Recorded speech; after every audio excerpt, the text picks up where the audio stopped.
This is a scary story. I have made this for all of those who love scares. Enjoy. That's not a dog. A group of friends decides to go camping deep in the woods, far from civilization.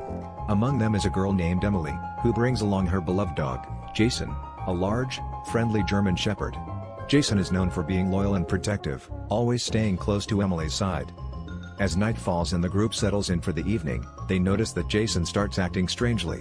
Instead of staying by Emily's side, he begins to wander into the woods, staring into the dark forest with his ears perked up and his body tense. The group shrugs it off, assuming Jason is just being alert in an unfamiliar place.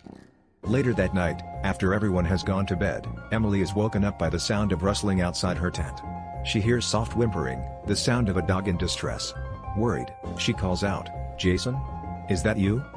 She hears a low growl in response, followed by the sound of something large moving around outside the tent. Thinking Jason might be hurt or scared, Emily unzips the tent and steps outside with a flashlight. The light catches a glimpse of Jason's shape disappearing into the forest, his eyes glowing in the dark. Relieved but puzzled by his odd behavior, she decides to go back to sleep, hoping he'll return by morning. Around 2 a.m., Emily is awoken again, this time by the feeling of something heavy lying against her side inside the tent.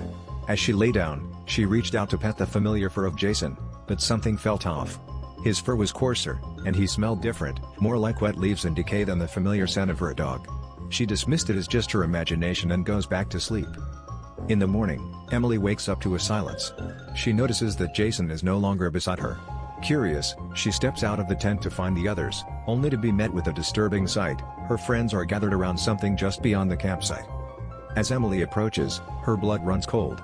Lying at the edge of the clearing is Jason, her real Jason, his body cold, lifeless, and stiff.